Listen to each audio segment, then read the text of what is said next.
sugar and Nzoia sugar. So I'm not taking these things lightly. And so far, I have 101 in support of my motion. And my motion doesn't largely depend on the outcome of the probe on sugar. So the outcome of the probe of sugar, the report that we expect to be debated today, only adds icing sugar. It only adds an additional evidence to form up my grounds of impeaching him. And I am still even what I'm doing now that I'm collecting signatures to support my motion, but I am still also putting watertight evidence. Maybe by next week, when I will be tabling this motion before the House, using by following the right procedures as per our standing orders, I will have put together a watertight evidence with the tangible support documents to support my motion. In fact, now going by the standing orders of the House procedure on how to go about the impeachment of his cabinet secretary, it is provided for in the Constitution. Article 152 of our Constitution sets procedures on how you can impeach a cabinet secretary. That's to do with gross misconduct, gross violation of the Constitution and all those laws, or if there is something, a CS has done a criminal act that is an act that is criminal to both local law and international law. Those are the procedures which you can maybe be based on those. Some say that maybe this could be a rent-seeking exercise. It's not, because we have facts, and I'm doing this on behalf of the farmers, the sugarcane farmers.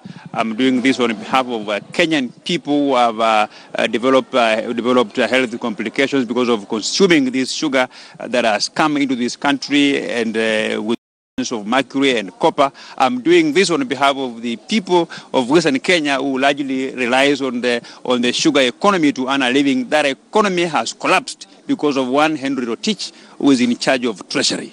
And even we have facts that after signing the Gazette notice, and he was properly advised by the Ministry of Agriculture, that what was only to be was less than 300,000 metric tons. But he ignored the technical advice from the mother ministry. So on whose interest was Rotich acting, if not to listen to the stakeholders, to listen to the drivers of the sector, to listen to the people who understand how the sugar sector, regulatory, very many things within the sugar sector is concerned, like the Mother Minister of Agriculture. I mean, that has got all the very many parastatals that have the responsibilities of ensuring that the sugar sector is regulated. He ignored them. So we must stamp our authority as Parliament, and if we have anybody who wants to save the CS Henry Rotich, that has to be on the floor of the House when my motion will be tabled. What I'm doing now, I'm lobbying for support from members of Parliament,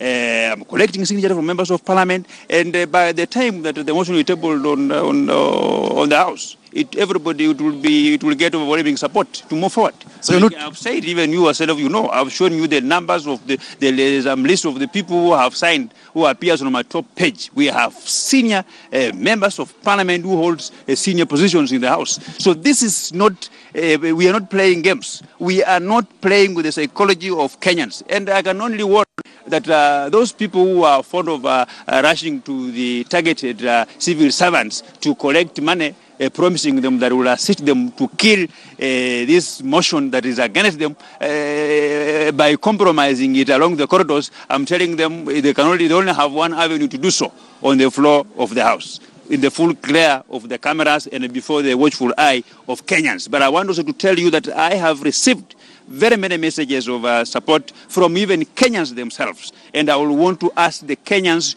to push their members of Parliament to sign my petition and to support this motion for the welfare and the just governance of the people of this republic.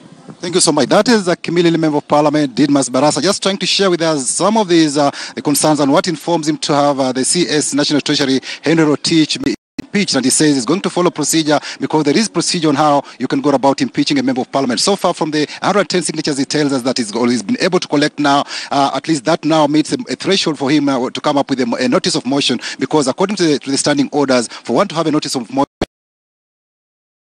of members of parliament, and that means 88 members of parliament. So when it comes to 88 members of parliament, he already has met that particular threshold. So the next challenge will be on how he can gather 117 members of parliament supporting his move to have CS Henry Rotich be removed from office, and then to start that process of impeaching the CS. It is a procedure that follows 7 steps. So from parliament, I'm Patrick Amimo, back to the studio.